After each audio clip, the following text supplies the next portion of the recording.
bin Laden, but now they say, no, domestic groups, they're the terrorists. So we're going to be going over all of this because the world is getting more and more insane. And now when you start hearing them talk about imminent collapse of the euro and then the dollar and J.P. Morgan and all of this to give us the real state of the world financial system, to give us a real breakdown on it, Webster Tarpley joins us. And then in the second half of the interview, after he gives us the geopolitical current breakdown, I'm going to sit back and try to ask very few questions and give him the floor in the second half to roll through his ideas for a solution. Now, some of you who are more constitutional or libertarian, you're not going to like kind of the FDR-style ideas, but I've promised to just put these ideas out there because Tarpley, who I respect when it comes to his analysis, thinks this is the only solution. That does not mean I'm endorsing it, but I'm not scared to hear other ideas. And then at the end of the interview, I'll write a few notes, and I'll have some counterpoints to what Webster is saying. But undoubtedly, the Republican leadership doesn't tell you about the majority of where the money's going, and that's to corporate welfare and inside crony scams. They want to point all day at the welfare crowd when they've already shipped their jobs overseas. So Tarpley's right on that front, and he predicted much of what unfolded with Rand Paul a few weeks before it did unfold, and was proven right on that front to a great extent. So he joins us now from right outside D.C. in Maryland. Dr. Tarpley, great to have you here. Thank you. Let the 60 minutes begin. Give us your forecast, your breakdown, the waterfront of what's happening in the world today, and the fact that now, headline after headline, Chinese pulling money out of the stock market, global implosion, banks told get ready for implosion. What's happening? Well, the starting point is the big reality is a world economic depression. It's a world economic depression similar to that of the 1930s, but in many ways worse than what we had in the 1930s. We've been in a depressed world economy in that sense since 2008 at the very latest, right? September 2008, the Lehman Brothers weekend around September 15th. This had been signaled by the bankruptcy of Bear Stearns back in the springtime in March. But then by the time we got to September, it's clear that every bank in Wall Street, and we saw them all, right? We saw AIG, we saw Merrill Lynch, we saw every bank essentially bailed out, given Treasury money through the TARP, but then given even more in 0% Federal Reserve loans, and that included foreign banks, right up to the tune of 25 or 27 trillion dollars. And since then, we've had various initiatives going on, mainly that if you're a zombie bank or a hedge fund hyena, you can go to the Federal Reserve and you can borrow at 0% interest rates in the United States, or 1%. Similarly, if you're a zombie bank in Europe, you can go to the European Central Bank and get money for 1%. But the problem with this is this has not produced a recovery, because all of that credit is being absorbed by this mass, this cancerous growth of about $2 quadrillion. That is to say, 2,000 trillion dollars of bankrupt, kited derivatives that are clogging the banking system. And this means credit default swaps, collateralized debt obligations, structured investment vehicles, all sorts of combinations of those. So you're in a depression now. Not every area of the world was immediately dragged into the depression. The depression actually started more or less simultaneously in the United States and Great Britain. On the British side, you remember Northern Rock, a very big bank, blew up in October of 2007 already. And followed then by Royal Bank of Scotland, which at the time was the biggest bank in the world. So these have all blown up. And now in the meantime, we've also seen the corruption, right? LIBOR, the LIBOR fixing scandal, which goes back to 07-08, but continues probably up to the present day. That is about 16 of the very biggest banks in the world. It essentially shows that you're dealing with a cartel. You're dealing with a world banking cartel of 16 or thereabouts large zombie banks. I say zombie banks because they're they're all bankrupt and they're all kept going using government resources. But the problem is they don't have any positive social function anymore. They don't issue loans for commercial banking purposes. They don't do anything for plant, equipment, business investments, capital formation, and so forth. What they do is speculate. They drive up the price of gasoline. They drive up the price of food commodities and similar things. They rip off their own customers with fees, and they foreclose on real estate and loot the population that way. So we're in the middle of this. Now, if you look at the responses of the ruling class, I think it's pretty clear there's a growing consensus in the world ruling class. I mean, the kind of people who come together at Bilderberg or the people who control the European Central Bank and the Federal Reserve and things like this, and the political parties, needless to say. Obama is a creature of Wall Street. He's a Wall Street puppet. And then we have the new combination, the Romney-Ryan combination, which they intend to carry forward the Wall Street program with, I think, even greater criminal energy, even greater aggressiveness, right? Because they want to show that they're new and they're full of fight, right? And they want to flay the U.S. population alive. The consensus that I can see is austerity, and austerity means cuts. It means a psychosis that when you're in a depression, you've got to cut budgets. You've got to destroy the social safety net. You've got to strip people of their economic rights. And this you can see in Europe, right? You look at the conditions that were dictated to Greece, but also Spain, Portugal, Ireland, Italy is now coming, Greece also. All of this amounts to essentially posing the question, we have a depression, who should pay for the depression? This is the only real political question that we have. And the answer from the ruling class is working people pay for the depression. The middle class pays for the depression, the upper middle class even, poor people, working class people. That's who pays for the depression. And I would say that answer means genocide. If you Sure. Let me just now interject a point, because you've made so many.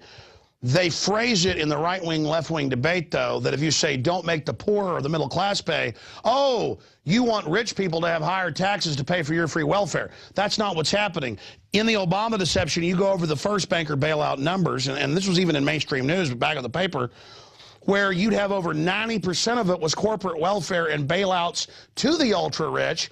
But somehow since then they've spun it, even though in Europe it's mainly their fake debts that they got government to sign on to, too big to fail, to where, oh, it's those lazy French or those lazy Germans or those lazy Greeks when they're working very hard over there. Sure, they may get a week more of vacation than us. We get 2-3 weeks, they get 4. But the point is that it's incredible for somebody like myself who pays some attention to economics and what's really going on, that they've done such a good job of scapegoating people. But as you point out, when they get the austerity in Greece or Argentina or wherever they've done it in the last 15 years, it implodes the tax revenue. So the bankers, that's why I say it's on purpose. Right. They know that when they raise taxes on the poor or cut benefits or the middle class, that it actually drives down tax receipts. So why do they want to drive things into oblivion? I mean, right there, Max Kaiser ran into Steve Forbes in Greece a few months ago during a bunch of rioting, and he was there at a conference bragging, oh, things are imploding, we're buying everything up cheap. So, I mean, doesn't that show they know what they're doing? No, I don't think it does. I think that's sort of a commentary on the backside of accomplished fact, right? That's the wisdom that comes after the fait accompli. Hindsight's 20/20. Yeah. The problem that you have is when you have a speculative-minded group of finance capitalists, right? You have financiers who fundamentally are not interested in industry or agriculture, right? They're not even at the level of Andrew Carnegie or Henry Ford, right? They're at the level of rip-off, right? They want short-term paper profits, and they figure that speculation, which in our time means, of course, derivatives. These, again, the collateralized debt obligations, credit default swaps, and all the rest of this. They think that that actually represents wealth. Because sure, they want post-industrial world, and they say they do. In fact, it's not that they're not at the level of Henry Ford or Carnegie with steel and Coke. They know what they're doing. They're at odds against production. Henry Ford wanted to pay the workers well so they could buy his car. He wanted an economy. They want the post-industrial. Why is that? Well, again, let's not be too nice to Henry Ford. He financed Hitler, did a lot of very bad things. Oh, no, but I wasn't praising him on the Hitler thing, Tarpley. Sure. I was stating that he understood you've got to have a market. At least sometimes he did, right? And I think, unfortunately, as he went along, he understood it less and less. But the idea is the power of an industrialist faction. You don't really see this in the U.S. You see it in China. You might even see it in Japan. In Russia, you see a lot of people who are industrialists, even if it's extractive industries, but not here. The Anglo-Americans have built their house on speculative paper, and that means derivatives. Now, the problem that they have is they live for the next bubble. We saw it with Greenspan, right? Bubbles Greenspan. He went from the irrational exuberance of the wealth effect, the housing bubble. Then we had the Latin American loan bubble before that. Then we had the dot-com bubble. Then we went back to the housing bubble. They feel that they can't make their system work without a series of bubbles. And once they see a bubble, it's like a heroin addict. I don't think there's any element of calculation. This is a very important point, because what I'm saying is that this ruling class is a highly political question. This ruling class is incompetent. They are incapable of ruling. And if you want to do anything serious, you got to face that problem, that your ultimate bedrock problem is not even this policy or that policy, but you've got to take power out of the hands of a ruling elite of financiers. Sure, so let me stop you. I mean, I always hear the demonization of industrialists, but that sounds great. That's jobs, that's building things up, that's farms, that's mobility, that's all sorts of people to work on the machines. But, I mean, so basically what you're saying is, correct me if I'm wrong, is they've created a cosmology of post-industrial where they've romanticized wrecking societies because they are out of control like cancer. That's what they do. And so they lie and say, oh, that was our plan to wreck everything, and have believed their own delusion. They're shameless opportunists. And Steve Forbes, you know, the toothy geek, as he was once called, right? Presidential candidate. He ran on a tax plan that would have essentially, you know, given a free ride to rich parasites like himself. This is also somebody who inherited the money, right? The money was made by Malcolm Forbes. So this is now a no-talent, you know, idiot's son who arrives and takes over the company and spent a lot trying to become president. Now, wait a minute. Steve Forbes in the publishing world is doing really better than most people right now. Yeah, he probably hired some people who know what to do, because he certainly doesn't. Anyway, the point is, what Steve Forbes was doing over there was the U.S. essentially succeeded in exporting this depression to Europe. There is no European debt crisis. The answer to the European debt crisis, and I think you were getting close to this before, if Deutsche Bank or Societe Generale or Barclays Bank bought Greek bonds and Greece can't pay, that's too bad for Deutsche Bank, Societe Generale, and Barclays Bank. They go bankrupt, except they can't because they're too big to fail. So what we have in Europe is the triumph of neoliberal monetarist ideology, which says that if Greece can't pay, then Greeks have to die, right? They have to be killed through austerity, take away their health care, they die, take away their unemployment benefits, their food subsidies, they die. And a lot of them are also killing themselves, right? In Greece and Italy, you can see that the ultimate effect of an anti-people austerity policy, right? Again, draconian cuts, genocidal fascist cuts that can't be imposed under democratic conditions, is that people begin to kill themselves. Now, all right, listen, we're going to get into all that, but I specifically, and I'm going to give you the floor to break down what you think are the solutions here, Webster, but I want to get into, you mentioned things like LIBOR. The average person has heard of that, interest rate fixing, but the magnitude, this confirms everything we were saying, that they were fixing it for free money for themselves, to loan shark and gouge us. I want you to talk about LIBOR, but also, what does it signify that now for the first time, they are all over every elite publication saying global meltdown, total collapse, 1.4 billion rounds of 40 cal hollow point dum-dum bullets.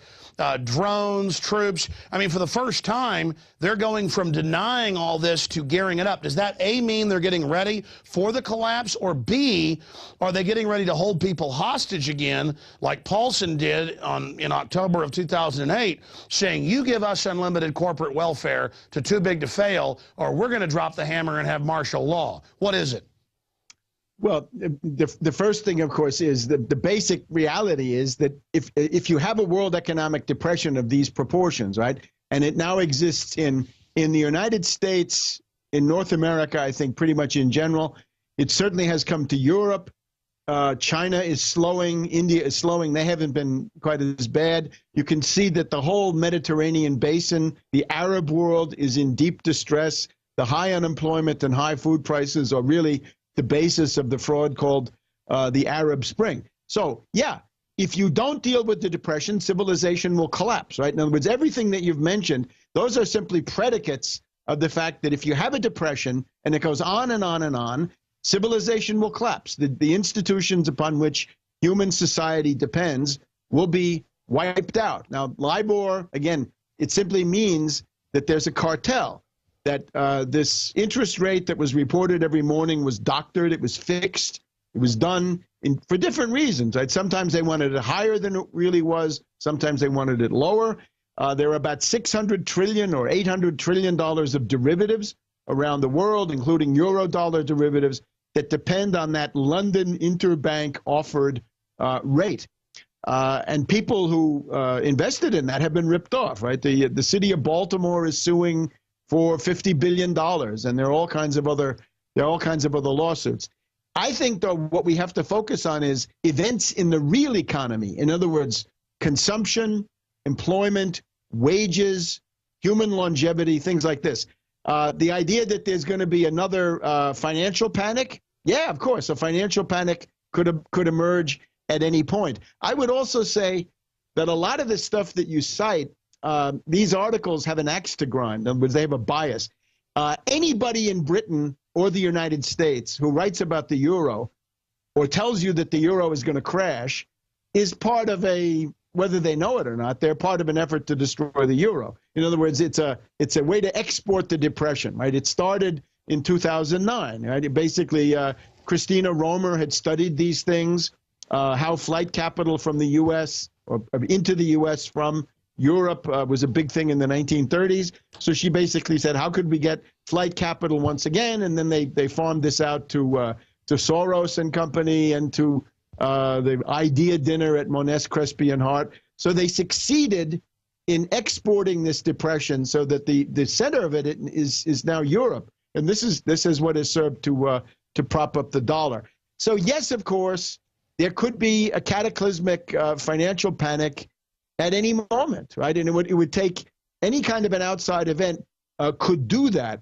But once again, I'm not so interested in the financial aggregates.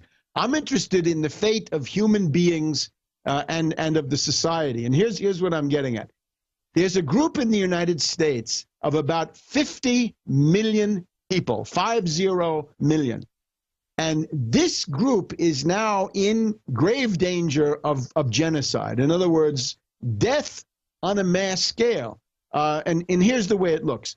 The 50 million, first of all, don't have jobs because there are no jobs, right? My estimate of the real unemployment in the United States is about 30 million plus. If you take the the Department of Labor U6 unemployment, you get up to about 23 million or so. I think 30 million is a good round number. It's interesting. This was taken up by this guy, Dylan Radigan, on MSNBC. For what reason, I don't know. But after I'd been saying 30 million for quite a while, he picked it up. No, Webster, I agree with you. I want to go over some of those real numbers. But just to be clear, when I read 5 or 6 headlines here, that was not an attempt to say the euro was going under. I was giving you a smattering at the start of the interview, yeah, of course, of the fact that they're admitting the crisis is deepening. Let me just go over some of those again since you mentioned it. Chicago Tribune running Reuters. In the U.S., they're saying prepare to, quote, prevent a collapse during a collapse. And then I showed Der Spiegel, investors prepare for euro collapse. Okay, so I mean, more and more they're saying there's no way to bail that. Spiegel, notorious British intelligence rag from great. Hamburg. Hamburg, center of British influence. I understand. I'm just going over. And I know these people. I probably know who wrote it. I'm not. Okay, let me tell you who wrote it. Martin Hess. Martin Hess. No, I didn't. Okay, continuing. It was a smattering of headlines. There wasn't some code in it. I just grabbed these off my desk. I covered it on the radio. Here's another one. Chinese companies pull out of U.S. stock market. I see that as big. They're not buying as many as our treasuries. But this could also reflect the weakness of China. In other words, they may be leaving because they got plenty to do at home. I'm hearing a lot of that from people that are smart like you. Okay, here's another one. Treasury, losses on bailouts. I'm just trying to, Rome shops in trouble. I mean, my point is they've been papering over things, saying everything worldwide is wonderful. The recession ended almost 4 years ago. You and others said that's balderdash. It's been admitted balderdash. They're fixing unemployment numbers. They're fixing numbers on inflation. That's all admitted. My question was, hey, they're admitting things are getting really bad. Why are they doing that? I know they've got axes to grind. I was asking you why. There's a constant process of admitting, right, that there's a depression. Let's take that one, right? The most obvious is there a depression? Yes. Paul Krugman, Nobel Prize winner on the faculty at Princeton, has a book, Let's End This Depression. Quite a few other people have said depression. Newt Gingrich said the Obama depression back in the springtime in the Republican debate. So yeah, there's a depression, and then within the depression, and that has never changed. You never got out of the depression. There's no recovery. It's not a recession. It's a depression. There hasn't been a recovery, but there are attempts to create bubbles within the depression. And it's what we're talking about now is, will there be another collapse of a new derivatives bubble? And that's why we've got you here. Okay, because I want to get into this with you right now here. This is complex issues. What are the new bubbles? Obviously food, farmland, things like that. Military stuff. What are the new bubbles, and what do you expect to be the different break points? I mean, I know it's hard to tell because they're not even in full control, but what are you looking at?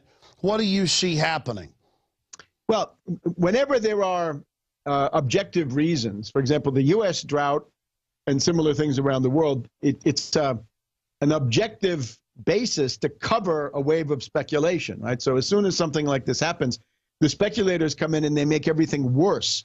And they use derivatives, right? They use various kinds of commodity index derivatives and synthetic derivatives. Naked shorting, computers, flash trading. Yeah, derivatives. So the obvious one is the oil price, right? There's a general idea that the oil price can only go up. So it's generally estimated that Goldman Sachs and Morgan Stanley between them account for maybe $10 or $15 of the price of a barrel of oil, right? Which is now in the 80s. By the way, if you want to deal with that, that's something you can deal with very, very specifically. You can ban these commodity derivatives. You just outlaw them. You have position limits. It says if you want to enter the oil market, you can buy 5% of the oil market, no more. You have to distinguish between end users and speculators. Well, I'll say this. I mean, these speculators want new taxes for me to pay them banker bailouts. I want to get into solutions, but let's talk about some of them now. But I've got a few more questions before we get into that whole diatribe, because I want you to have the floor on that. The big one is obviously derivatives. In other words, the derivatives, they haven't gone down. They've gone up. At the time of the crisis, I was sure they use bailout money to engage in more speculation. So what do you do, a 1% tax? Yeah, look, again, with derivatives, it's very specific. Some you ban. Let's take collateralized debt obligations. If you remember, a year ago this spring, Lloyd Blankfein of Goldman Sachs appeared before the Senate, right, when Senator Levin was reading this thing about this obscene a report about, what a piece of crap these CDOs were that he was selling. At the end of the day, in one of his TV interviews, even Blankfein said, maybe we should just outlaw credit default swaps. Yes, exactly. Outlaw credit default swaps. You ban them. They were illegal in the United States from 1936 to 1982 under the Commodity Exchange Act.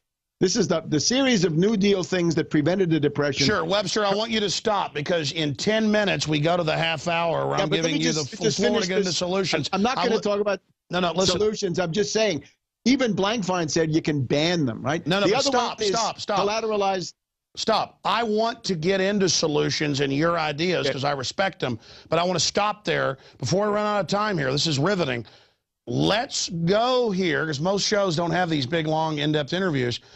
How does war, how does Al-Qaeda, how does trying to get Shiites and Sunnis into a global civil war, how does that feed in? Because obviously there's not just economics, there's warfare, there's other ingredients. So you've been to these countries just recently. You've been there under bombardment in Libya and in war zones in Syria. We respect your courage on that front more than I have.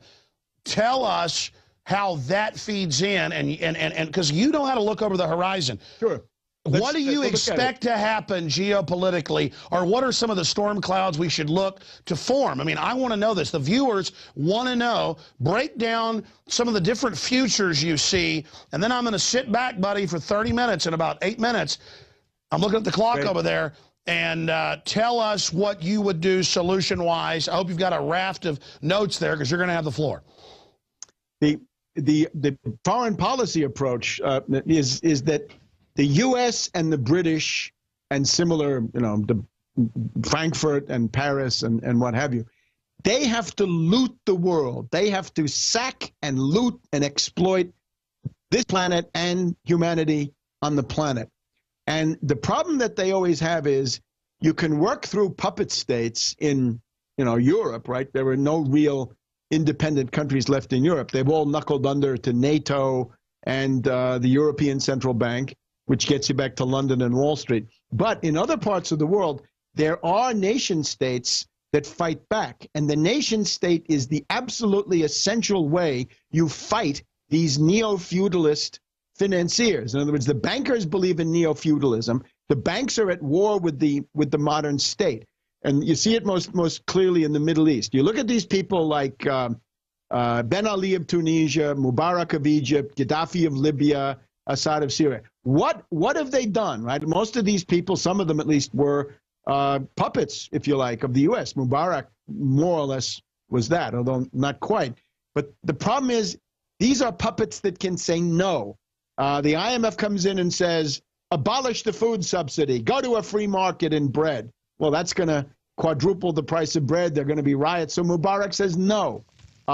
Similar things like this. The nation state tends to erect a barrier against the amount of looting that the foreign bankers can impose. And the nation state is a firewall. The nation state is a firewall. Absolutely. And it's true for us, too. You can see this in Brzezinski. He talks about microstates, mini-states as the way to have dignity, that you got to have a microstate that looks just like you, right? If you're a Druze, you can't be part of Syria. You got to have a microstate. If you're an Alawite, not Syria, but a microstate. There's an editorial about that in the Washington Post this morning. If you're a Lebanese Maronite, got to be a special state for you. If you're a Kurd, there's got to be Kurdistan. So divide and conquer the great game. Divide and conquer. And Soros calls it partition studies. In other words, there's a whole academic discipline. How do you destroy the modern nation state and replace it with these rump states, microstates, mini-states, failed states? And that's what multiculturalism is trying to get us all fighting with each other, and then the establishment plays the part of the gatekeeper, the arbiter, the referee.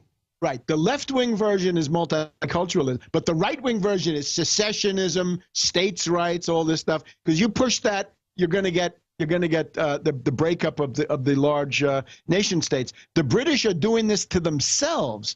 They use the British Isles as a kind of a show window for their policies. Right? Scotland, if Scotland secedes from the United Kingdom, they're not really seceding because they'll still have the Queen as the head of state. The Bank of England or the Bank of Scotland, same thing, will run the show, right? They'll still be part of the IMF. They won't have sovereignty. They'll still be in the European Central Bank. They won't, or European Union. They won't have sovereignty at all. But the idea is they'll be easier to deal with. You got to imagine if I'm J.P. Morgan Chase or ExxonMobil or Halliburton, who do I want to deal with? Do I want to deal with Syria, which is a country of 25 million people with an army and an air force, or do I want to deal with an independent Druze, Kurd, Alawite, Shiite entity? I'll deal with the little ones. In other words, the pathetic, little squabbling, impotent things that have no hope of resisting when you play one against another, and it just becomes an endless process. So that's the idea. But there's an economic reason for that. Look what they did in Libya, right? You destroy Libya. Libya is now a shambles, but the oil contracts have now been renegotiated under terms that are worse than what Gaddafi got, worse for Libya, but better for the international multinational oil companies. Sure, so we get to looting briefly here then. How are things going geopolitically for the globalist? What do you expect them to do in Iran? Look, we just had a real big landmark event, right? That was last week. I think it must have been last Friday.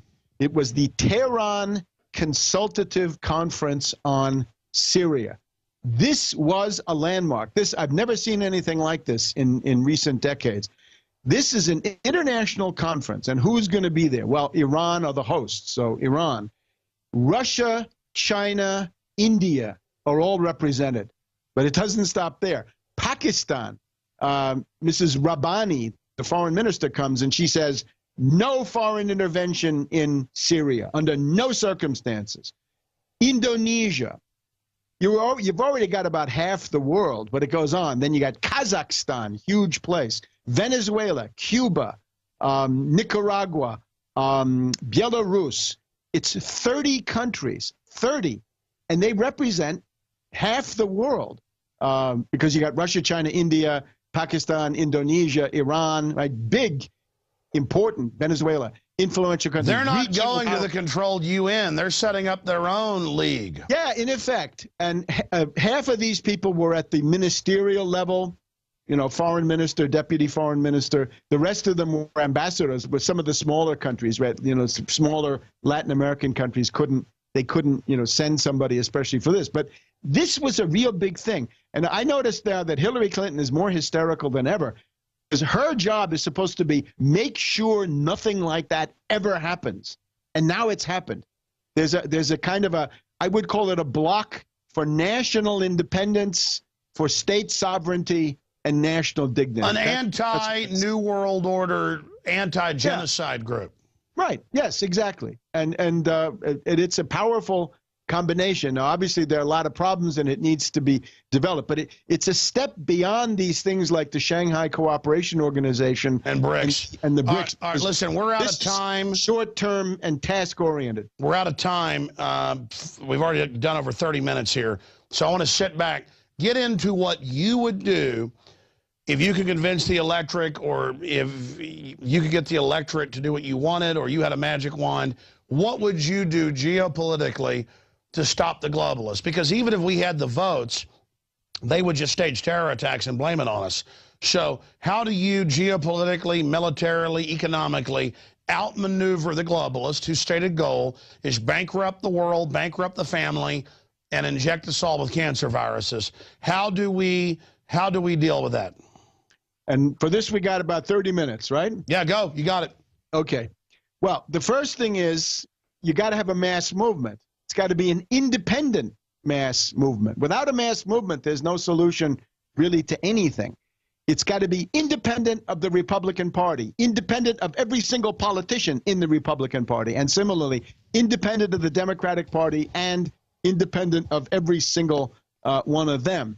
Now, obviously, as time goes on, you're going to be getting pieces of those parties to come and join you. But the idea is you're independent, and it's perfectly possible that at some point you might want to poach in the Democratic or Republican or anybody else's primary. But you need a mass movement. Now, let's look at an attempt in this direction that succeeded lately. Okay, we can think of all the ones that failed, right? Everything in the Republican primaries, Ron Paul, I think that failed. And you can also say then that on the other side, Occupy Wall Street was wrecked by ad busters and David Graeber and a bunch of anarchists and Michael Moore and these people who came in. The one that succeeded is Syriza, right? The left-wing bloc of Greece. They went from 4% to about 27, 28%. So they had almost 600% growth. And they scared the living daylights out of the whole world financier ruling class between May and June. And so this is a very, very formidable thing. They're now the opposition in Greece. The news from Greece is all bad. Austerity cuts that are done with the promise that they're going to balance the budget never balance the budget. It can't be done that way. Everybody who proposes austerity, doesn't matter who it is selling snake oil because they say, carry out my cuts and we'll balance the budget. No, you never will, because in a depression, you're just making it worse. And what the Greeks have found is that the deficit gets bigger and bigger. The more you cut this year, the bigger the deficit next year, because you're cutting. The only activity that really exists is activity around the state sector. So that's that. Now, Syriza, what can we learn from it? 5 things, I think, what you need. First of all, you need a program, and I want to talk about program more than anything, but you've got to have an actual program of demands. Notice with the Occupy Wall Street, their idea was you should not have any demands. If you have demands, you're going to be co-opted. This is absolutely insane, right? This is absolute garbage. This is the kind of thing that a ruling class counterinsurgency agent tells you to do. They usually come dressed as anarchists. So you've got to have a program. You got to have an identity. You've got to be able to talk to other people in the society and say, look, I'm not just doing this for my own narrow parochial interest, but I'm interested in fighting battles that will benefit the entire society. Okay, so we'll get to program in a minute. The second thing you need is an organization. The leadership of Syriza was able to put together 12 different groups to make a political party to get to 4% in the beginning, right, to reach critical mass. So that meant sects, groups, organizations, splinter parties, pieces of old, political formations that hadn't gone anywhere. Put them together. That was obviously a big effort because you had to convince people to give up their petty grievances and their feuds and all this other stuff. Naturally, the fact that the society was helping was collapsing probably helped. So you got to have an organization.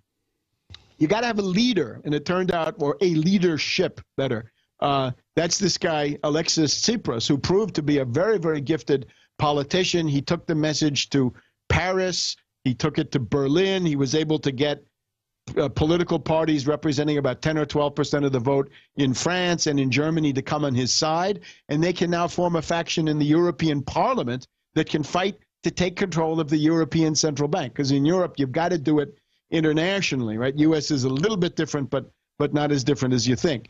So we mentioned program. We mentioned an organization. We mentioned leadership. And then there's the question of having a strategy. And the strategy is sort of what I said before.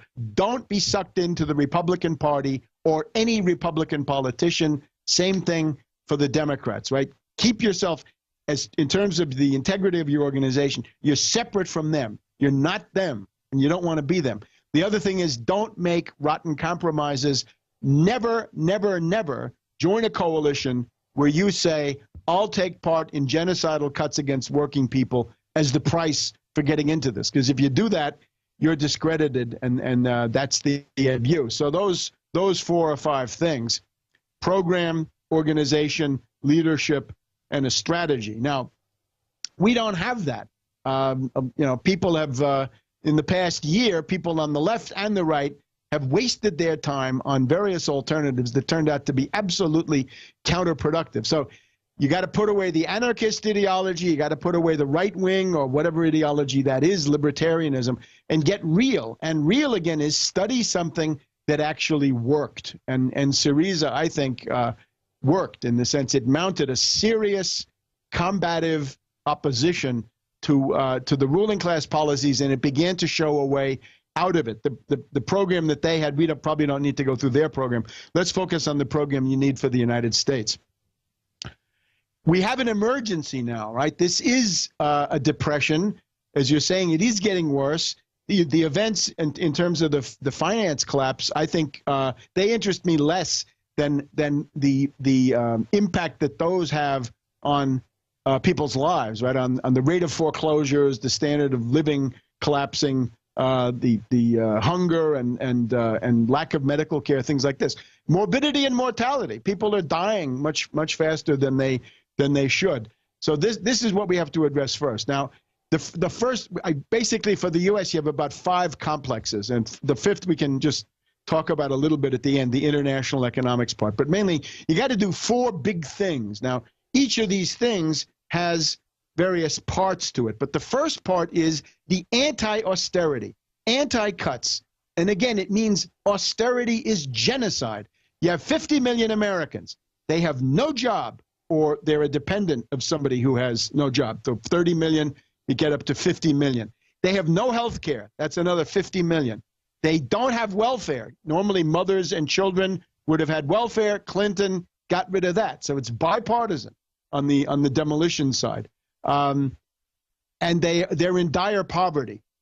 So the one thing they live on is food stamps. About 49 million Americans are on food stamps. Now, anybody who proposes cutting that for any reason is advocating genocide against the American people. And it's out of this world. And we have the Republicans in the House now. They say they want to cut $32 billion, and now they've gone down to $6 billion. And the Democrats in the Senate say, oh, we only want to cut it by $5 to $6 billion. Those are all Nuremberg indictments. Anybody who proposes that stuff should be reminded that there was a Nuremberg court where people, they paid a heavy price for doing things like that, because there's no difference. The ultimate logic of austerity is a concentration camp.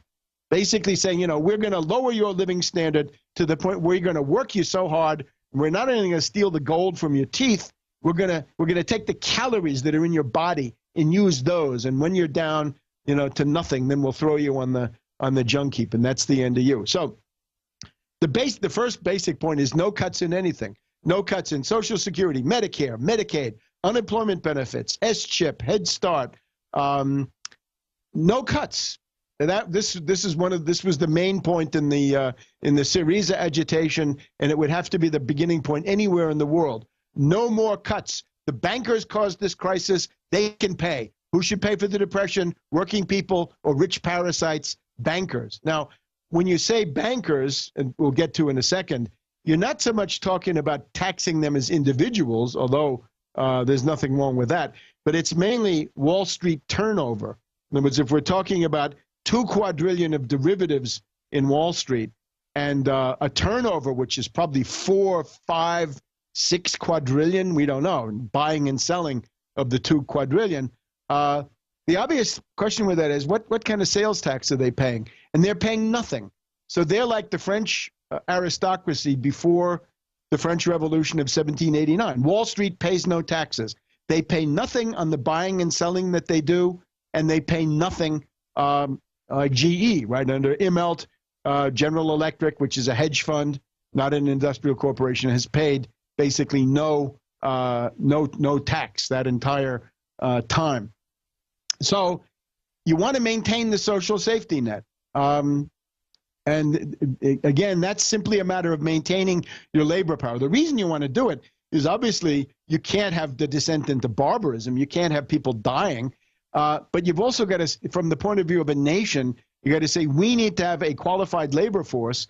And if we don't maintain our, for example, university education, soon we won't have a qualified labor force anymore. The Chinese will eat us alive. If you want to follow some of these recipes, you got to factor in the cost of learning Chinese so you can take orders. If you don't want to take orders in Chinese, you better get ready to fund a whole series of programs. So the entire New Deal, New Frontier, Great Society social safety net has got to be maintained. Now, the point about that is not that people should live on food stamps and unemployment benefits, because this is not the goal. It's an emergency stabilization so that people don't die. And, for example, Medicare for all, right? Just throw it all open, say everybody who wants to can have Medicare, $100 per person per month. And if you're broke, if you're destitute, and if you're unemployed, then it basically goes down to zero. So a series of measures like this. The second point then is look at speculative capital, so-called. In other words, fictitious capital. Not all capital is real. And if you have a locomotive, if you have a drill press, if you have scientific equipment, that's a capital good. That's real. But a lot of what is called capital today, capital formation, is derivatives. And these have no value. As a matter of fact, they have negative value. You want to have to pay somebody to take them to the shredder. So, Webster, what do you do to the counterfeit market that threatens to overthrow the real economy? Well, one thing we've already talked about is banning the most dangerous kinds of derivatives, right? We know that credit default swaps destroyed AIG. We know that collateralized debt obligations came, very close and would have destroyed virtually every other bank in Wall Street. Bear Stearns, Goldman Sachs, they were all bankrupt. Citibank, Bank of America, JP Morgan Chase. So ban the worst derivatives and slap a 1 cent on the dollar tax on all others. For individuals, by the way, if you're worried about your, trading for your retirement account, we could have a allowance of $1 million per person, free, right, free of charge, so that if you have to, buy and sell some stocks for your own purposes, that's fine. You won't be taxed. But once you get into the high frequency trading, flash trading, program trading, 1 million transactions per second, well, you got to see if they're doing 1 million transactions per second and 1 penny goes to the federal treasury for each one of those, that activity is going to die down considerably. It's going to be limited to things that have a real economic purpose. I would say a lot of the over-financialization, the casino economy can best be dealt with the simple idea: we pay sales tax 6, 7, 8, 9, 10, 11% in California now. That's a regressive tax. That's not the kind of tax you want. Let Wall Street bear their share of the burden. Those are not capital markets anymore. Those are gambling dens. So that's one way to do it. The other obvious thing is end too big to fail. Zombie banks cannot have a claim on the resources of society, be it the U.S. Treasury or the Federal Reserve. They got to have a social purpose. They don't have one. So let them go down. Put them through Chapter 11, more likely Chapter 7, forced liquidation. Get rid of the zombie banks. And when you do it, all the derivatives that they contain get destroyed. In other words, that's what a bankruptcy judge does.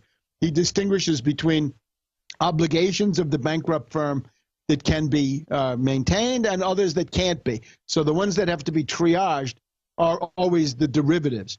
Then you get into some of the things I was talking about before. You got to regulate commodities markets. Again, it's mostly a return to the New Deal regulatory regime, Glass-Steagall, right? You don't want to have commercial banks and investment banks or brokerages and insurance companies together. So you got to re-separate those, right? It's too late to avoid the panic with that, but you can do that to avoid the next panic bubble. So I think you get the idea. If you do this, you're going to be reducing the specific gravity of finance in general in the society, and you're going to essentially lift huge burdens. For example, in some cases, when it comes to foreclosures, the obvious thing to do is to say, well, the banks that have issued these foreclosures cannot be allowed to loot the society because we want to save human society. They were bailed out by taxpayers, and now they're going to do a favor to the American people. We're going to have a ban on foreclosures for 5 years or the duration of the world economic crisis, whichever lasts longer. So that's your second point. You got to cut the fictitious capital that's crushing the world, and it means ways to attack zombie banks and ways to attack this tremendous cancer of derivatives, and also re-regulation that will prevent the hedge fund hyenas from doing their work, people like Romney. Now, the third one is this question of the Federal Reserve. You cannot have the Federal Reserve under private control. A lot of it is privately owned, and a lot of it is privately controlled. And the only way you can avoid that under our system is if the activities of the Federal Reserve are controlled by the Congress, by bills that originate in the House, get passed by the Senate, and are signed by the president. If you don't want to have a more far-reaching revolution, which I would not propose, then you have to have the constitutional remedy to the Federal Reserve, is that this is reserved to Congress. So it means let the Congress, with public laws, specify how much credit, how many trillions of credit will be given out, what the interest rates will be for the various categories, and what the approved categories of lending are. So what I'm saying is nationalize the Federal Reserve, federalize the Federal Reserve, seize the Federal Reserve. Don't destroy it, because if you destroy it, you've done a favor to Wall Street, because from the Wall Street perspective, the Federal Reserve is a regulator. It interferes with them, right, in terms of their daily activity. It's not like they're in love with the Federal Reserve. They'd like to go back to the time when there was no Federal Reserve and they could do absolutely anything that they wanted. So make the Federal Reserve a national bank of the United States. Make it the fourth bank of the United States. So that's Hamiltonian view. Hamiltonian all the way. And the Hamiltonian because that was successful, right? As it was, without the Bank of the United States would not have survived the first 20 years.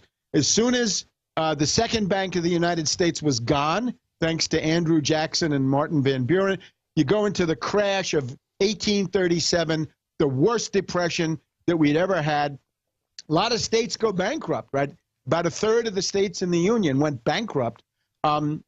Economic development slowed down. Railroad building slowed. Canal building slowed compared to... Got it. Okay, so let's move to point 4. Okay, so, but here's the thing now. We want to say to the central bank, national bank, up to now, you've been doing 0% credit for zombie banks and hedge fund hyenas only. We're telling you to stop that. We're now do it for the American people and small business. For production. Yeah, but not any kind of small business. Production. And we know what production means, right? Industry.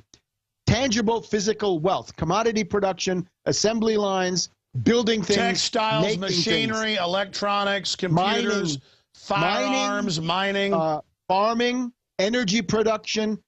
There's a tangible physical result. Also, scientific research, I would say, now has to go for production. So you're basically saying we're going to have a Main Street window, and if you have a restaurant, dry cleaning, an auto repair shop, anything where there's a tangible physical product, not financial services, you can get a 0% loan. Now, the problem with that is that would, in theory, be enough to have a recovery, but it won't be, because in the depressed economy, people are afraid. They're afraid that if they invest, they're going to lose their money. So you got to take it one step further. And that's now going to be my fourth point.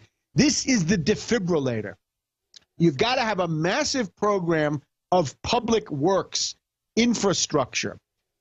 This has been done under many, many circumstances around the world. We had it in the New Deal, kept the U.S. going through the 1930s. You basically say the states... Well, let's put it another way. We'll start from the new national bank. The head of the U.S. National Bank, who is really the Secretary of the Treasury, right, says, we're putting out a tender offer. We want all the states to come forward with infrastructure projects, right? We know what we need. The Texas T-bone, the California maglev and fast rail. We need the new tunnel under the Hudson River between New York and New Jersey that Christie doesn't want to build. We need the new Howard Street tunnel in Baltimore so that double-decker container trains can go from the deepwater port of Baltimore to the rest of the U.S., right? Similar things in Norfolk, similar port. We've got a rail system which is collapsing, be it freight, passenger, or commuter. We've got a electricity grid, which is always on the verge of collapse. We've got schools where I think almost half of U.S. schools are now 50 years old or more, and on and on. We lost 1,000 hospitals over the past 3 to 4 decades. Got to rebuild all of those. So what you're essentially saying is to the states is, states, you states issue bonds. We're telling you to make them 0% interest rate, 0% interest for free. 100-year maturities, century bonds just issued. Caltech just issued some. They're smart. They issued century bonds. The National Bank is going to buy those bonds. They're all earmarked for useful physical infrastructure. And with those, we'll give you $1 trillion to start with, right? I call it a terror tranche. $1 trillion tranche or segment of credit goes out to the states. And then once that's gone, it's going to be a revolving fund. We'll do another $1 trillion. Because remember, the essence of a national bank is it's a credit system. You manufacture money out of thin air. That's exactly what you do. It's the power of the state, the credit of the United States government. It is the most powerful institution in the world, in spite of everything. If it were well managed, it would be even more powerful. It certainly doesn't need to go groveling and begging to the Rothschilds, the Rockefellers, and these other parasitical bankrupt bankers. Imagine you're going to go to Wall Street and beg those guys to lend you money when the only reason they exist is thanks to federal government bailouts. I mean, what's the point? Eliminate them from the equation. Go to a credit system, and you make this available. So what are you going to do? Webster, we're almost out of time. And no, hold on. I'm going to let you finish your points. Okay. Just let me add one little point here. We've got to hurry up and finish your other points now. Then I've got a few closing comments and questions here, but please continue. You want to rebuild the entire interstate highway system and all bridges. You got to rebuild the entire railway system as fast rail or maglev, and that includes a tremendous expansion of urban mass transit, commuter rail. You got to have a freight rail system. There's a whole immense amount of work to be done on the canals, right? You go into the Tennessee River, Ohio River, places like this. The locks on the canals are breaking down so that the coal can't be shipped. And obviously, we got to keep those coal mines open, as you were saying, right? The rail, the road, the water projects and canals. You got to rebuild the entire electricity grid, and you got to use the most modern form of electricity generation you can find. And I'm afraid solar cells and windmills just won't do it. So you take it from there. Then you've got to do public buildings. You got schools, hospitals, government buildings. You go to any place in the Midwest or any rural place you want, it's going to say Works Progress Administration or Public Works Administration on the City Hall and so forth. Housing, yeah, there's got to be low-cost urban housing, and that could certainly be done much more. You've also got to make sure there's plenty of credit available, for example, for kids who want to go to college, right? Why do we have to pay 3.4% on a federal Stafford loan for somebody to go to college when a zombie banker gets it for 0%? Let's turn the tables. Let's have 0% for kids who want to go to college, and they can pay that back over 30 or 40 years at 0%. So you get the idea.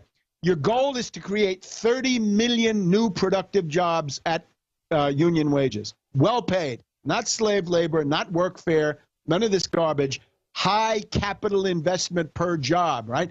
If you give somebody a rake and tell them to go rake leaves, then your capital investment per job is like $10, right? That's a bad joke. The idea with the U.S. is this country has been successful as a high-wage economy, high capital intensity, high energy intensity. Sure, right? let me throw a point in here. I mean, the system is at war against high wage. People don't understand. You just say you have high wages, suddenly there's more money, all real business and service does better. The oligarchs are waging war on that because they're waging war on the real economy. I mean, I get your point along these lines. We're going to finish your final point here in a moment. But, Webster, how do you stop the oligarchs who want all the free credit for themselves but don't want us to have the free credit? And if somehow talk about giving the public free credit is bad, but giving offshore eugenics-based banks free credit, I mean, you talk about power. If we just got them off our back, we'd be fine. Obama and his globalist controllers are shutting down 1/3 of our power plants right now. Yeah, see, power is going to go somewhere. And if you don't want them to have power, in other words, Wall Street controls the federal government. That's the essence of the problem. If you don't want that power to go to Wall Street, then you've got to take it yourself. And again, look at Syriza in Greece.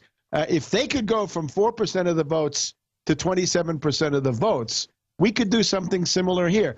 You look at both major parties agree with austerity, right? Democrats say we want mild austerity.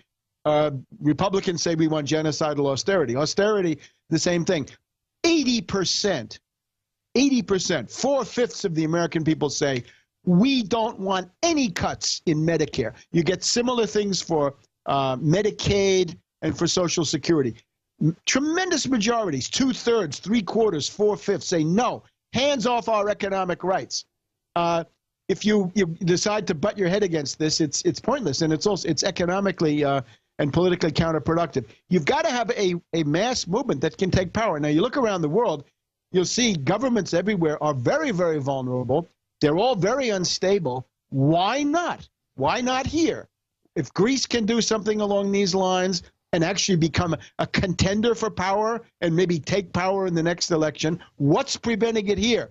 Because they're crippled by right-wing libertarian ideology on the one hand and this anarchist, ad busters, Occupy Wall Street. The last point, the fifth point, is international economics. Now, I can't go through this, just 2 points about this. One is you're going to need a protective tariff. In other words, if you have all these guys who are exporting the jobs, right? Romney sends jobs overseas. How do you stop that? Well, one way, you're obviously going to tax it, right? Instead of giving a tax bonus for exporting a job, you want to have a tax penalty for exporting a job. But the other thing is you put up a modest protective tariff of 15 or 20%. It changes the entire picture. How can Americans be expected to compete with coolie labor, right? With low-wage sweatshop labor in India, in the third world? We don't want that. Why do we have to have that? Who voted for globalization? I never did. We don't want globalization. We're sick of it. What's sick of it is the globalists brag that they designed it to implode all the economies, not to build up. That's the big lie. So let's forget the slogans of the libertarian right and the anarchist left and get down to things that really attack the essence of finance capital. The other thing is there is a role for gold in all of this, right? Gold in Bretton Woods had a very important function. It functioned as a kind of reality principle. Not that your credit issue was limited to gold. No. There's not enough gold for that. And we don't want to be deflationary, because that's the problem of going to a gold standard of that kind, is you get tremendous deflation. Very, very bad. Look at American history in the late 19th century, right? The whole cross of gold. This was really, really bad. But the positive role of gold under the Bretton Woods system is you want to have gold settlement. In other words, at the end of a year or a couple of years or whatever it is, after all the buying and selling and all the, the exchange going back and forth, two countries are either going to have a deficit or a surplus. And at that point, there is the possible demand to say, you should pay us in gold, not for every transaction, but for the netting, right? The clearing of that entire thing. That's an important reality principle, because the way that the U.S. slipped into this financier control was when the gold convertibility was lifted by Nixon on August 15th, 1971. This meant that the U.S. could just go wild, right? But there you go. That's exactly what Lew Rockwell, who you would see as somebody you disagree with, said today. He marks that as the time that the banksters fully took over. So do you, but you're diametrically opposed to what he's saying. Because what he wants to do is to go to a gold coin standard. We have 3 examples of a gold coin standard going back. The British went back to a gold coin standard in 1815, and that's the world of the Dickensian treadmill. Tremendous poverty, tremendous cruelty. The British did it again in the 1920s under Sir Winston Churchill. They went back on the gold standard. The biggest unemployment in world history was in Britain, of an advanced country, was in Britain in the 1920s, and the United States. After the Civil War, we had a very successful greenback system, which worked fine and should have been kept. But the gold... Webster, I get the fact that if you have free credit or near free credit issued by the state, it cuts out the banksters, it energizes economies, but it also brings its own fraudulent bubbles as well. None of this is a panacea. My issue is the banksters, the oligarchs, the Anglo-American establishment are genocidal eugenicists who have this survival of the fittest social Darwinian view that is not reality-based. So they are the prime enemy. I look at almost anything as better than what they've got. Yeah, but they're eugenicists, but they're austerity fiends. Right now, it's the austerity because that brings in their eugenics. That brings in their eugenics, yeah. And then they say, we'll create a world where you will die and we will triumph. Well, the answer to that is no. And here's a mass movement that says no. And I would urge people, your audience, right, might be a good starting point for some of this, right? We've got to build a broad front. I'm talking about national anti-austerity committees meeting starting in September, because here's what it's going to be. In December, we're going to have the fiscal cliff. This is a Republican slogan, reactionary slogan. Democrats have bought into it. So we're going to have the fiscal cliff, and there's going to be the pressure to have a grand bargain. And the grand bargain is going to be the two political parties, both of them, getting ready, turning on the American people and saying, we're going to flay the American people alive with austerity cuts. We're going to take away economic rights that have been acquired by centuries of labor struggles. But it's worse than that. It's worse than that. I mean, here's my next question, because now you've had your long 30 minutes breaking this down, and I really find it thought-provoking. How do we deal with a ruling class that raises taxes? Obama says you make a $125,000 a year, $250,000 husband and wife. You're rich. We're going to raise your tax. While Mitt Romney and the rest of them are tax exempt, wrote the laws offshore. What you do is you agitate for your own tax. In other words, if you say no cuts in Social Security, no cuts in Medicare, and unlimited unemployment for 99 weeks and beyond, the 99ers and everybody else.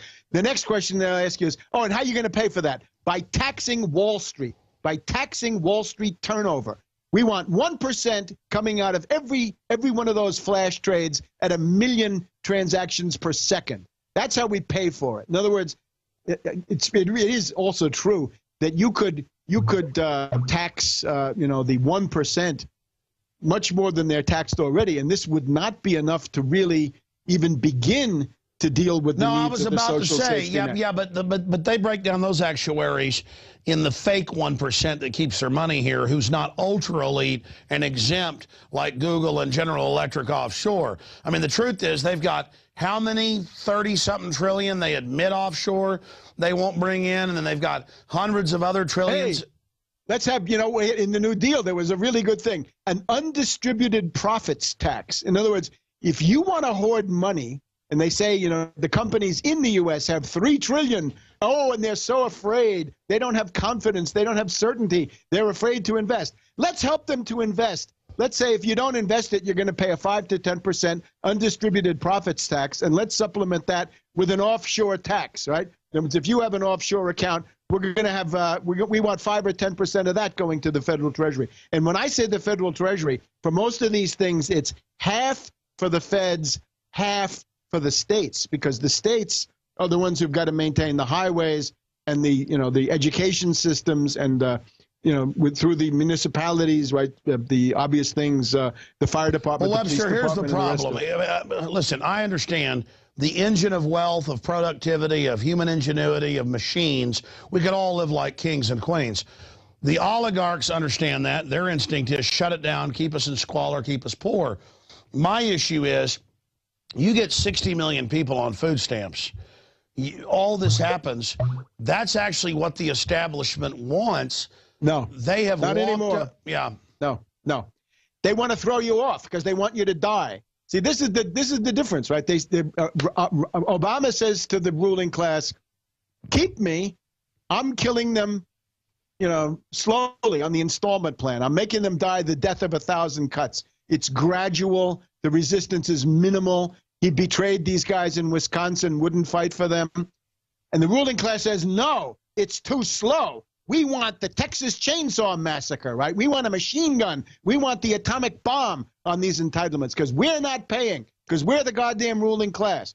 So at that point, Obama out, they think, Romney in. Now, Romney is so inept that he may not be able to win even with the backing of the ruling class. This is now quite possible, and you can see it.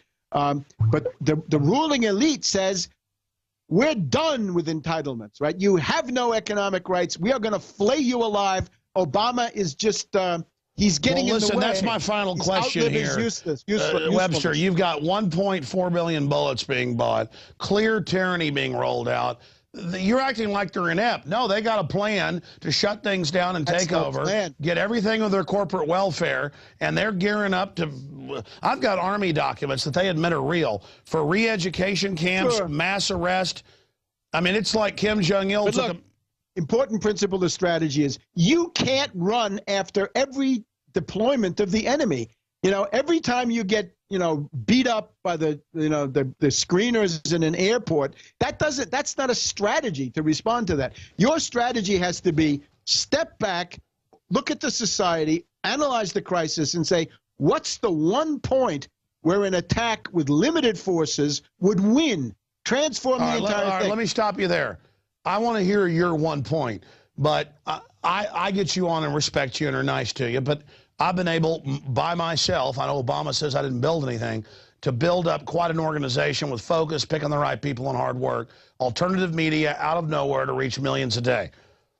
Webster, the TSA groping our sons and daughters and wives and husbands has been a unifier. The globalists meant it to be something that broke our backs, to train us to accept any form of degradation and humiliation. It has been a unifying factor to bring people together. Other things have been a unifying factor. So where's the result? Where's the mass movement with a program and a self-conscious urge to take power? Look, you can see it. I'm sure you could see it with the leftists, right? Once you get into Zuccotti Park, the anarchists are there. They say, oh, we got to fight the cops. Let's fight the cops. Well, that's the controllers manipulating them. It's pointless. But the other one, the right-wing version is just as pointless. In other words, if that's all you're doing, right, if you're inveighing, abolish the TSA, you're spinning your wheels. It doesn't lead to anything. It's pointless. Webster. It's a blind alley. Webster, look, total education, total information.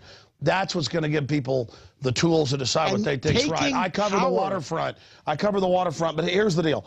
I see Warren Buffett on ABC News every weekend promoting taxes, taxes, taxes. I see the oligarchs promoting taxes so they can get corporate welfare.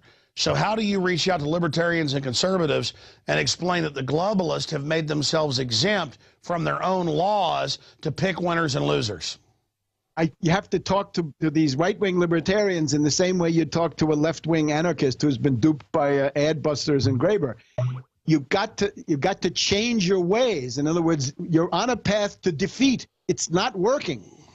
None of this stuff is going to be decisive. Decisive is, I mean, if you want to boil it down to one demand, it's probably something, at the present time, it's probably no cuts or in anything paid for by a Wall Street sales tax of 1% on all Wall Street turnover. In other words, tax Wall Street, make the bankers pay. So it's a fighting class-based slogan. Otherwise, you're going to be protesting as the society collapses.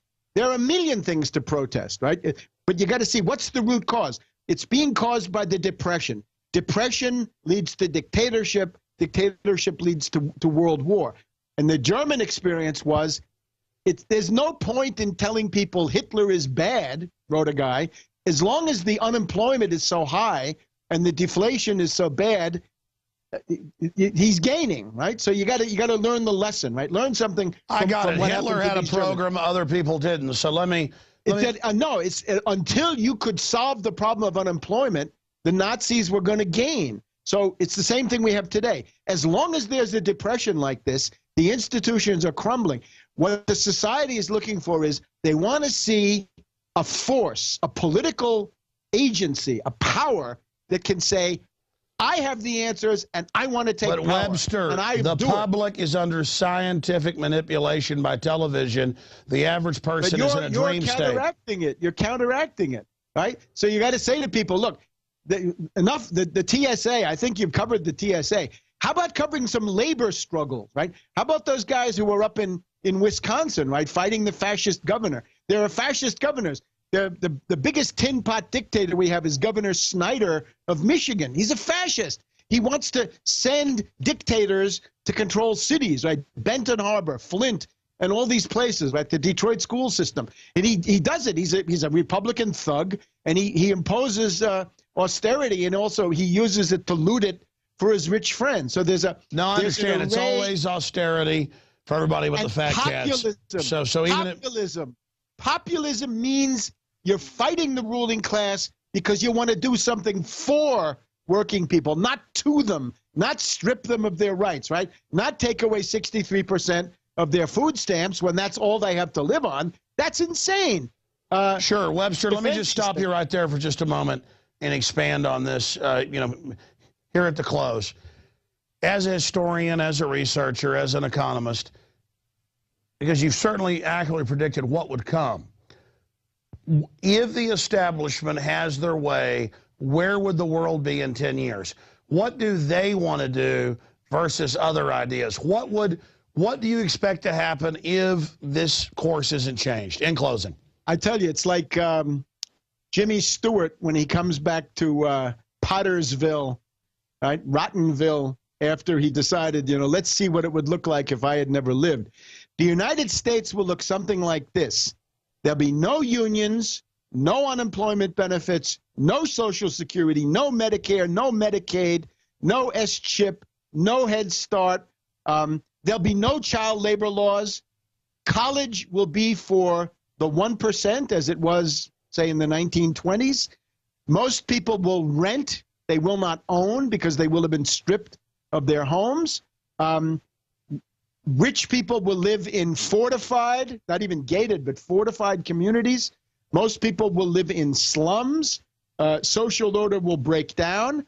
And the Chinese will be looking down on us from the moon, from Chinese permanent moon colonies and maybe even Mars colonies, where they'll be engaged in industrial production.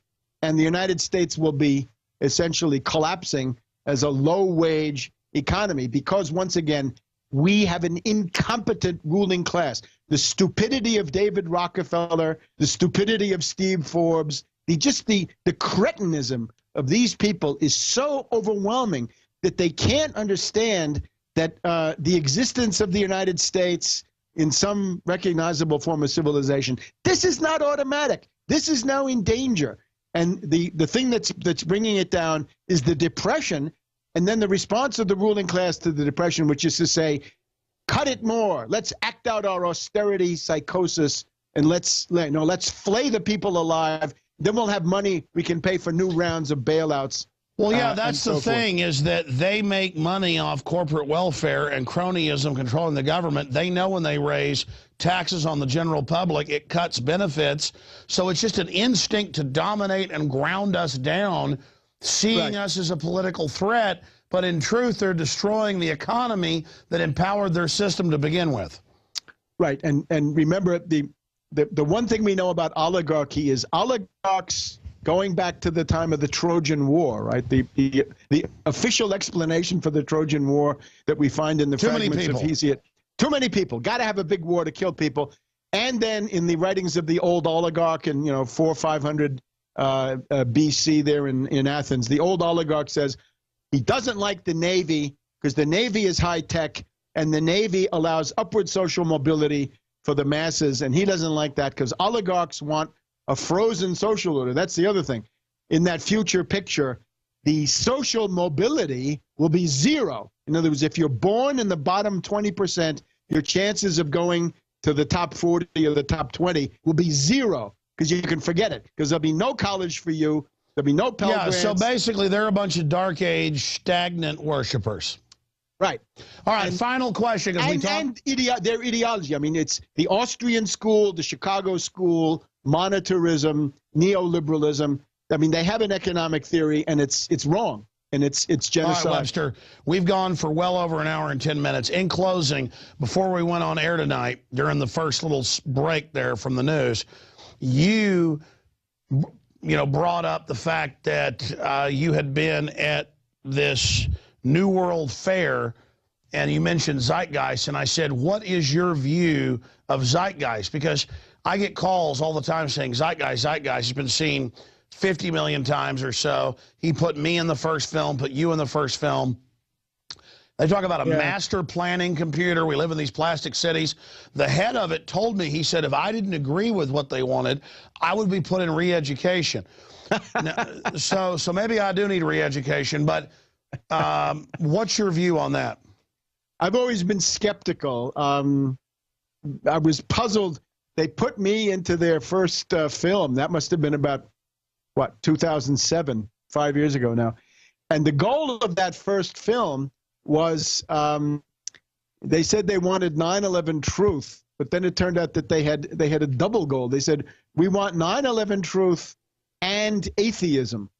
And half of that first film is all about atheism, which I find to be a stupid, counterproductive, just wrong approach. It's also, it's offensive. Right? What the hell does this have to do with anything? And that was typical of a lot of people who tried to mix in their own pet shtick into 9/11 truth.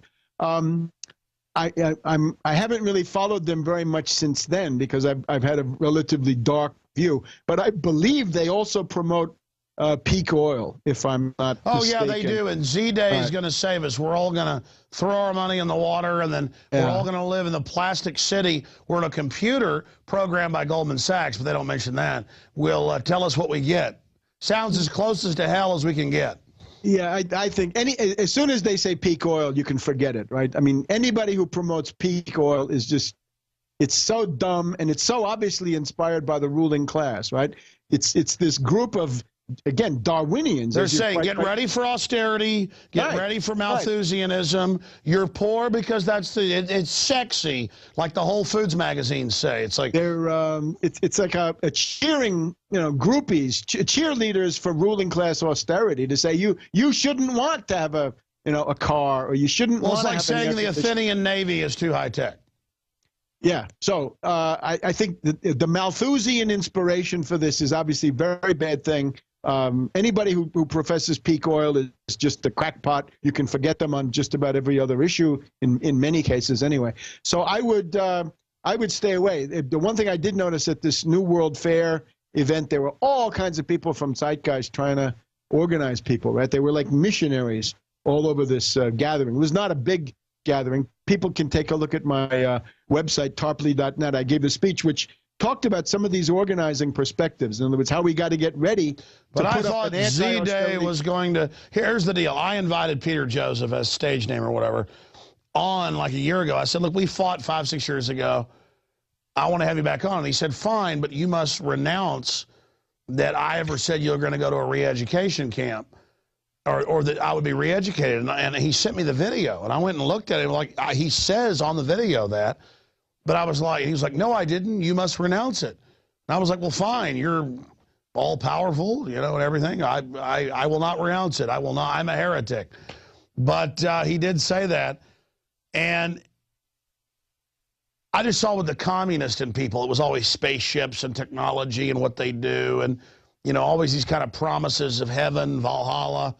And, I mean, it's a waning thing anyways. It's just that, I see comments, and if you talk about it, the acolytes get very, very angry that you're not following. I mean, look, it sounds like hell to live in some big plastic dome city where a computer decides what you get and what you do. I mean, I'm kind of into free will. I know that's bad, but... No, absolutely, free will. Free will is the starting point for any reasonable explanation. I would just say maybe this movement is not important enough to be concerned about. The one thing we can say, though, is as the Depression gets worse, you're going to have more and more groups trying to go irrationalist movements of all sorts, and they will become a useful political commodity for the bankers, right? Who can use them, and that's the danger. You don't want to have crazy irrationalist crackpot mass movements. No, I hear you. Tarpley, I think that's like an hour and 20 minutes. Thank you so much for all the time. I think people really got to hear your ideas. Glad to do it. Thank you. It was great having you. It's getting dark there, and they're in Maryland. It's going to get dark here soon, too. Thank you for joining us. We're in the twilight of empire, but we're still fighting. Oh, you know what? Let's just go even further here. I'm going to give you, if you'll do it in the twilight, so it'll get dark while you're on air, 10 minutes. Uninterrupted. Tell us about Paul Ryan. Tell us about Kolob. I mean, tell us what you were telling me before we went live on air. Because, I mean, I'm being mean to Zeitgeist. I might as well be mean to children of Kolob right now. All right. You have, first of all, Mitt Romney, right, the Republican candidate. And anybody can see he's a hedge fund hyena. He's a corporate raider. He's an asset stripper. I think the actual technical term for Mitt Romney is asset stripper. In other words, you buy companies, you sell off the pieces, you wreck them, you load them with debt, then they go bankrupt and you walk away with these huge sums of money. And this is facilitated by the U.S. tax code, because the money that Romney got in this Bain capital phase, which is from the early 80s, it's about 20 years. It's from about 1983, 84 to 2002. He got a sweetheart tax rate on that through something called carried interest. And carried interest says it's a capital gain. It's carried interest. So 15% in many cases, right? Whereas if he'd been, paying tax on wages, right, would be 35% for a lot of that time, different wage rates. So that's Romney. Now, he does represent this Mormon political operation, right? There's a tremendous amount to be said about the Mormons. It's a church that was founded as a separate country. It's not American. It's not Christian. It's not Judaism. It's not Islam. It's none of those.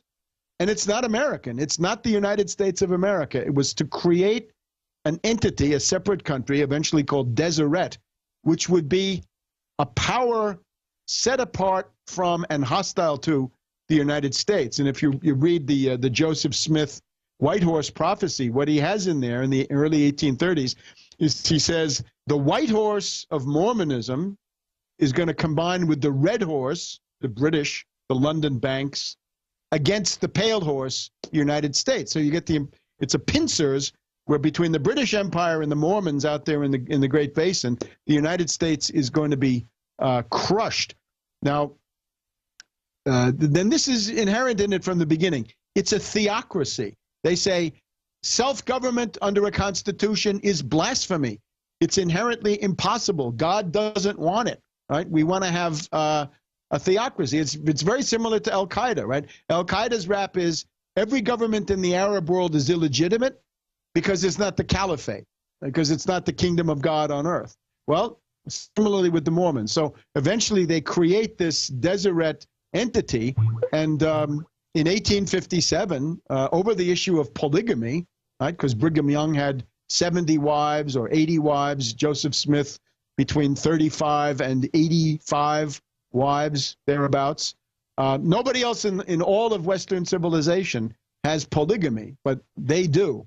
It's a very peculiar reading of the, not even of the Bible, but of their own particular texts. Well, it sounds like hell to me. Yeah, many jokes have been made about this, right? Why would you want this? So, but there are reasons. In other words, this is a system of brutal crushing of women. You want to talk about war on women?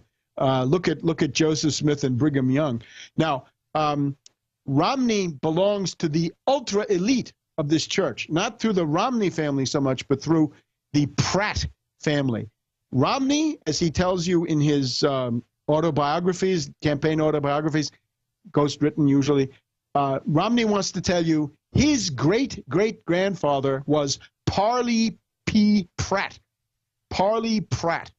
And this was, after Joseph Smith and Brigham Young, probably the most important and most popular among the Mormons leader.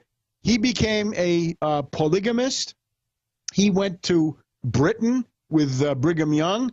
One of the things I think you have to grasp about the Mormons is as that prophecy indicates, the Mormons understand themselves as an ally of the British Empire against the United States. In other words, you got the British fleet off the East Coast, and out in the Intermountain West, you've got this theocratic power which is opposed to the United States, Deseret, ultimately Brigham Young.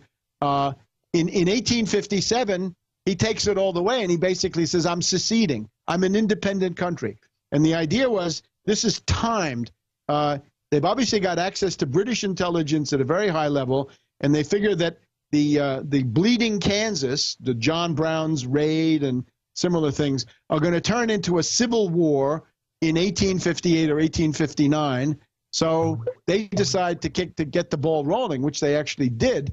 And President Buchanan had to send an army, 1/3 of the U.S. Army, to try to reestablish federal authority in Utah. This is a very interesting point. The first time a U.S. president ever said the word terrorism is the proclamation of President James Buchanan in 1857, where he says, the Mormons have created a strange system of terrorism out there in the Great Basin. They are in a state of insurrection, and I'm sending 3,000 troops or whatever he had, a third of everything that he had, out there to reestablish federal authority. So this is done in close cooperation with the British. And Webster, I'm going to have you back about this, because here's the deal. I have a lot of Mormon listeners who seem like good, hardworking, smart people who want freedom. They may be. Well, yeah. And I got to be honest with you. I have not had time to research this. I'm going to look into what you're saying, because it's wild. British intelligence, the Mormons. Yeah. I mean, I knew about the troops being sent out west and all this stuff. All I know is Romney was a deacon or a bishop or whatever it was a bishop? Bishop. Yeah, Bishop Romney. So my whole issue is, would he be, loyal to the republic or to his religion? But you go into that, who is Obama? I mean, these guys are puppets to begin with. And so my whole issue is, if Mitt Romney is a Mormon, that's more just from his family and a structure that helped launch him. All of his real actions is a minion to the global bankers. Yes, but, I mean, let's go back to Obama. With Obama, we pointed out that he was a creature of this intelligence community foundation world. In other words, where the CIA meets the foundations, right? The world of counterinsurgency, the world of social control. And remember the famous speech with Obama where he says, there are these bitter clingers who cling to religion and guns and anti-trade, and they don't like globalization, and they cling to not liking people that are different from them. So they're racist. Okay. So you could see that Obama had an animus against large parts of the American people, right? Because this is the rap. Right? American people, reactionary, chauvinist, racist, no good. That's sort of a left-oligarch point of view. But now, the Mormon rap is the United States is guilty of the greatest crime in the history of the world. The United States allowed the killing of Joseph Smith and Hiram Smith and Parley Pratt. In the case of Parley Pratt, the story is he went to essentially, he got mixed up with a family in Arkansas, right? Parley Pratt already had 11 wives. He decided he wanted to have 12 wives. So he takes the wife of the woman from Arkansas. The husband runs after him and kills him, kills Parley Pratt, the number 2 or 3 Mormon in the world. The Arkansas court refuses to convict Parley Pratt. And at that point, when the Mormons secede in 1857 under Brigham Young, there's this group, it's called the Baker Fancher Party. It's 150 or so people from Arkansas who are just trying to go to California. They're on the old Spanish Trail. They're leaving Utah. They're headed to California. And it's pretty clear Brigham Young gives the order, and they're massacred. It's the biggest massacre in U.S. history other than 9/11 or Oklahoma City. Comes in third. And for many years, more than a century, it was number 1. So there's a tremendous animus of hatred. I can mention one thing, the so-called oath of vengeance. Right? Under Brigham Young was put into the liturgy, what they call the temple endowment of the Mormon Church, a proposition saying, I promise, and I'm paraphrasing now, to exact revenge on the United States of America and its people for what they did to Joseph Smith and Hiram Smith. And I will preach this to my children for 4 generations. Well, this was only removed from the liturgy in the late 1920s, about 1927. Plenty of time for George Romney, the father of Mitt, to have pledged the oath of vengeance against the United States. So I'm saying, you look at Obama, he's somebody who comes in with an animus against significant parts of the American people. It's not a good idea, huh? Well, let me ask you this. Are you saying, I mean, they're all puppets, though. You're saying go for Obama? I'm saying I did everything I could to educate people about Obama when they didn't know. Now, and you've done it too, people who want to about Obama can find out, right? They can look at these films. I wrote 2 books. I got nothing to add on Obama, but I'm telling you, people don't know the stuff that I'm finding about Romney and the Mormons, and I think this is equally scary, maybe worse, because this is now a blood feud. This is a vendetta, and what role this plays. But what about the Mormon prophecy that a Mormon will become president and save the republic when it hangs by a thread? That's called a coup. That's called a coup d'etat. That's the Joseph Smith. This is the white horse prophecy once again. It's the one that I was citing, right? Where the white horse of the Mormons and the red horse of the British gang up and take over the pale horse of the United States. That the United States is the bringer of death. I think that's too much. That's not accurate, right? That's not historically, that's not the story. There's part of it, but that's not the whole thing. The White Horse prophecy goes, at some time in the future, the Constitution will hang by a thread, and the Mormons, the saints, will take over the government with a theocracy, and they will then rule the world. And Joseph Smith created a secret council of 50, which is not the quorum of 12. In other words, it's not a Mormon church organization. It's a political organizing committee. It's like a strike committee, except it's a committee to take over the United States and then the world, as he said, right? He says, I'm going to have but I'll say this. They now teach Romans 13 in churches, so I think all the Catholics and Baptists and everybody, when Mitt Romney is sworn in as president, will kneel to Mitt Romney and pledge to do whatever he says because it's of the Lord. I don't think so. I mean, the difference is, see, some churches are old, sedate, sated, mainstream, whatever you want to call them. Most of the Christian churches would say, render unto Caesar what is Caesar and unto God what is God. The Mormons say, no, we want the kingdom of God. We want a theocracy. Hey, Webster, I was being sarcastic. Obviously, the whole Bible is about standing up against corruption in government. I was just making a joke at people that tell me, do whatever government says because it's of the Lord. Those people might as well go to the devil. Webster, incredible hour, 20-plus minute interview. Tarpley.net. Thank you so much for the time. Okay. Bye-bye. Amazing. Well, ladies and gentlemen, that was a marathon interview here on Infowars Nightly News with Webster Griffin Tarpley. There he is. He's leaving now. Webster, thank you so much. This whole Mormon thing, I've tried to stay out of it, but Webster is a historian and has a lot for us. Maybe we'll have him on about that and have a debate with a Mormon or something. All I know is I just want these foreign banks to not run my country. And I'm concerned about what's happening in our nation. And I think everything Webster talked about is very informative. We should look into it all. And you should also check out the films that are free online, The Obama Deception, Fall of the Republic, and get the hard copies at InfoWarsShop.com. That also supports our broadcast and everything we're doing here. And don't forget, you get 6 memberships for the price of 1, $5.95 a month, PrisonPlanet.tv. Whether you agree with me or disagree or like part of it, don't like part of it, the point is it's free speech here. And this is alternative, independent media. So be sure and support us. Thanks to the crew for the great job they've done. And thank you to Paul Watson for hosting the news.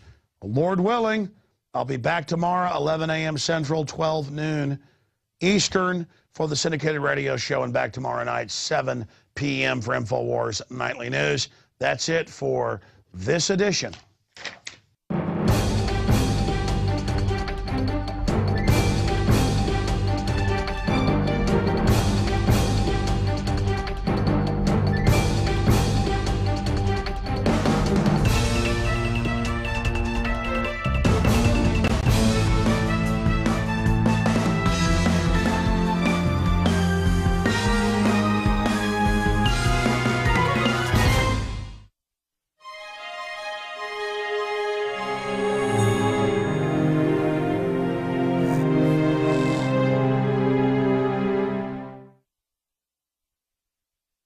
Vehicles, all sorts of combinations of those. So you're in a depression now. Not every area of the world was immediately dragged into the depression. The depression actually started more or less simultaneously in the United States and Great Britain. On the British side, you remember Northern Rock, a very big bank, blew up in October of 2007 already. And followed then by Royal Bank of Scotland, which at the time was the biggest bank in the world. So these have all blown up.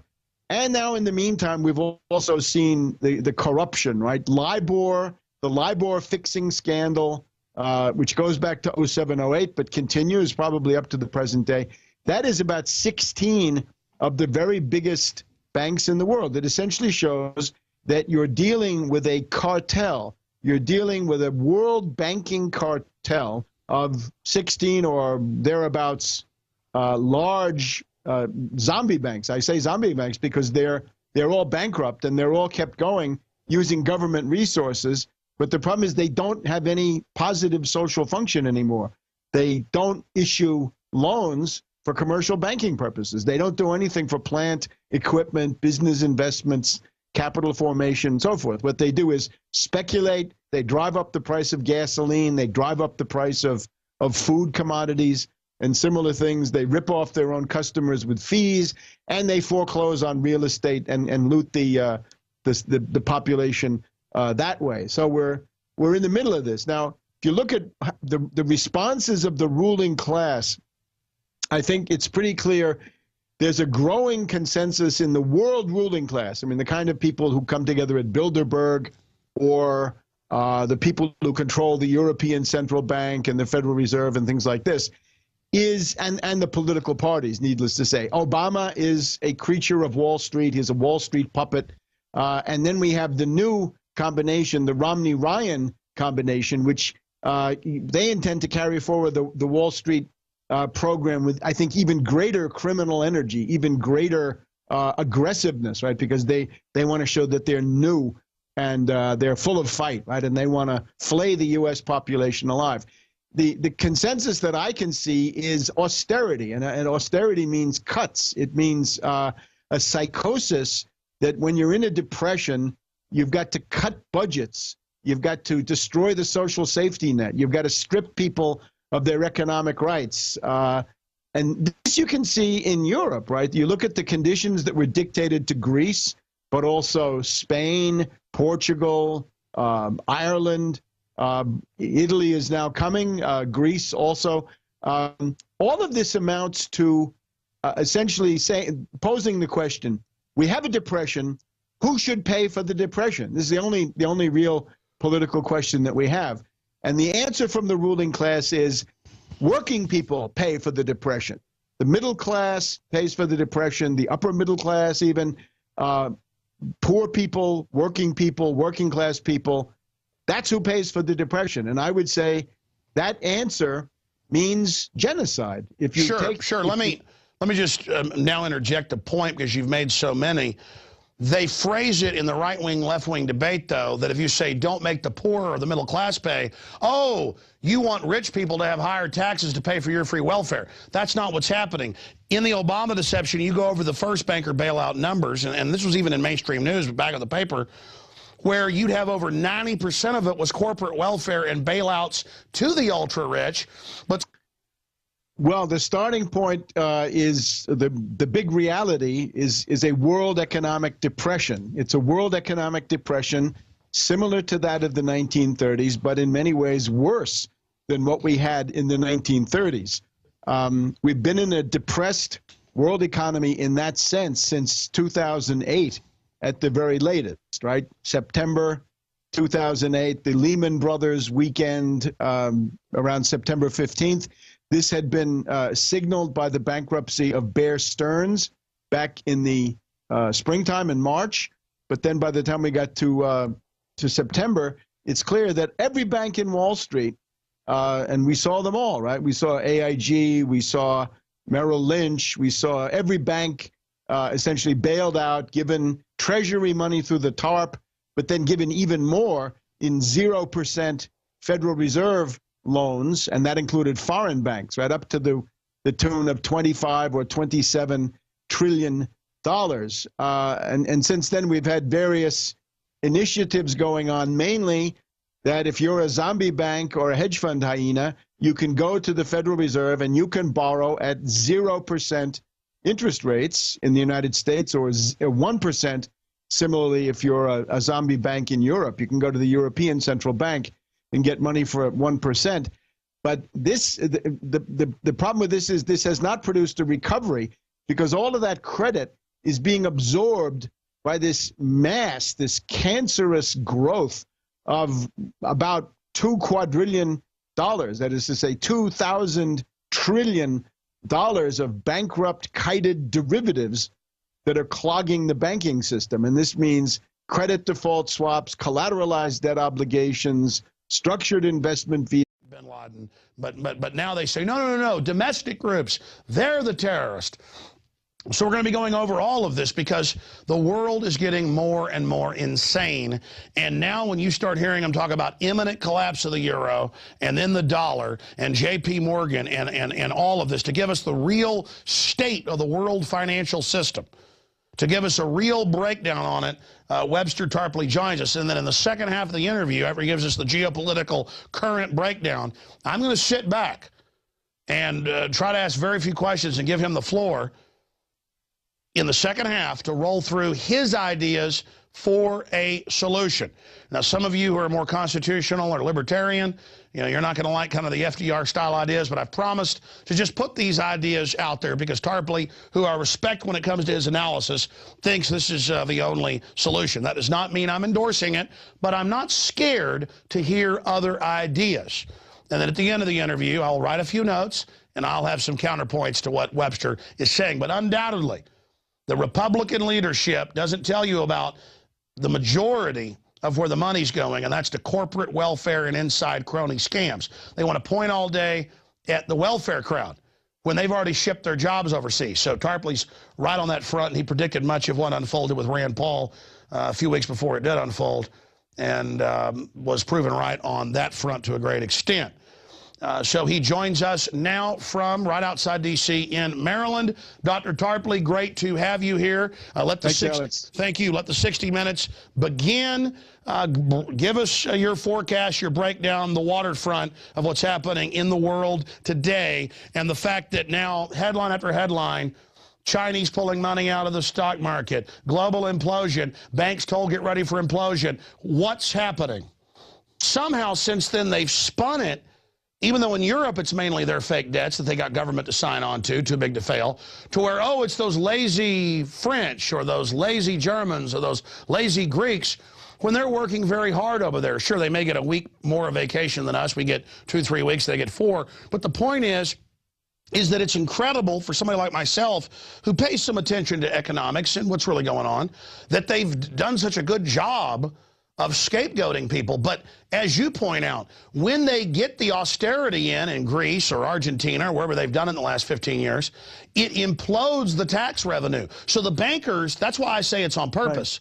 Right. They know that when they raise taxes on the poor or cut benefits or the middle class, that it actually drives down tax receipts. So why do they want to drive things into oblivion? I mean, right there, Max Kaiser ran into Steve Forbes in Greece a few months ago during a bunch of rioting, and he was there at a conference bragging, oh, things are imploding, we're buying everything up cheap. So, I mean, doesn't that show they know what they're doing? No, I don't think it does. I think that's sort of a commentary on the backside of accomplished fact, right? That's the wisdom that comes after the fait accompli. Hindsight's 20/20.